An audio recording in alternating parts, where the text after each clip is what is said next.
When racer Tadao Baba first conceived the Honda FireBlade in 1987, 5 years before its official arrival, the directive was simple: build the ultimate sports bike.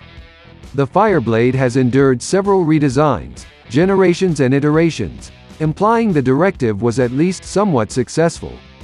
The FireBlade's performance, innovation and popularity allowed its longevity to increase, as well as allowed the perceptions of sports bikes to be forever altered.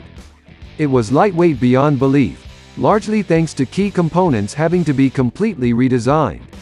Read on to find out more about the history, features and evolution of the Honda FireBlade, starting with the inaugural 1992 model. The initial development of what ultimately became the first FireBlade started in 1987, 5 years before it hit the sales floor. The development team behind the bike's inception dared to push the boundaries of what the general public perceived a sports bike could do, and it began with the 1992 Honda CBR 900RR FireBlade.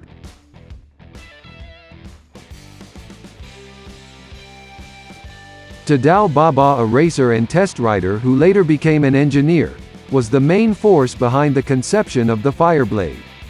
Baba had worked at Honda since he was 18, and his 1970 Japanese 125 championship title win soon merited Soichiro Honda's personal attention and favor. Production on what would become the FireBlade started in 1987, a year after Soichiro Honda's untimely passing. Baba aimed to make a sports bike light and agile which was also powerful. These seemed like contradictory goals, but Honda decided to implement CAD technology, something the company had not yet done at the time.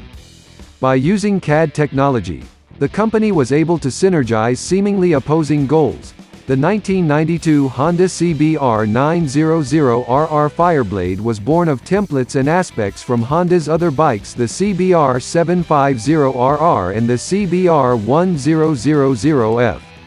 The former was the biggest contributor, as Baba admitted that the 900 class was born from taking the 750 and increasing strike while maintaining bore.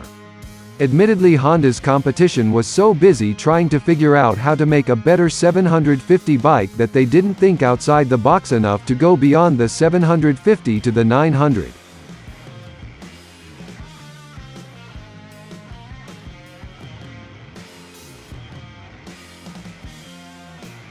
The mandate for this bike's creation was basically to build the ultimate sports bike. Baba wanted to make sure weight was light and power was great. Although CAD technology was a major assist in that goal, it was not the sole reason why Honda was successful. Baba aimed to make all the components balanced and working in tandem, with no component more significant or essential than another. Baba found that using an 893cc capacity engine kept the new bike under its preset weight limit while making performance and power optimal. The bike ultimately ended with a dry weight of 408 pounds, and in order to do so, a lot of parts were redesigned to fit this goal instead of being replaced with pre-existing parts. This success allowed Honda to move its development from Japan to Europe in 1991. Oddly enough, the name FireBlade was born out of a mistranslation of the French word for lightning into Japanese. However, Honda liked the name FireBlade, as it struck a chord with the public and it was rather distinct, so Honda saw no need to change it.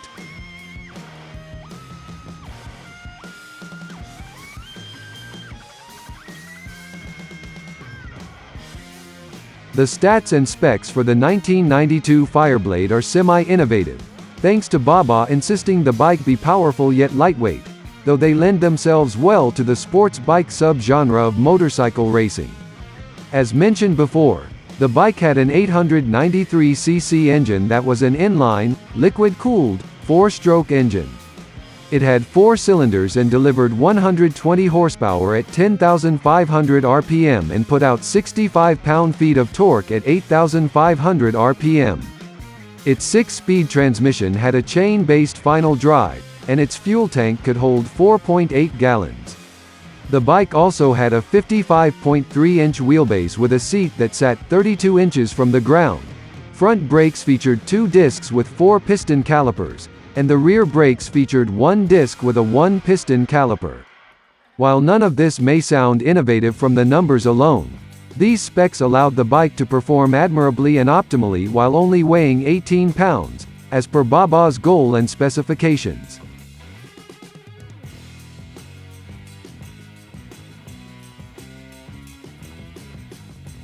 Several riders tested the Fireblade upon its arrival and were pleased with the results. Riders noted how the Fireblade was both lighter and more powerful than its 750 class counterparts. While the performance of the 1992 Fireblade is not particularly notable by 2021 standards, it is noteworthy that the Fireblade both delivered a performance that was groundbreaking at the time and that this early success paved the way for later Fireblade models, including the modern-day 2021 version. Riders praised the easy handling, fast steering, and smooth stability, largely thanks to the proper size of the wheel being used. It was also notable that, despite the Fireblade's massive amount of power, the rider felt that the power output was manageable.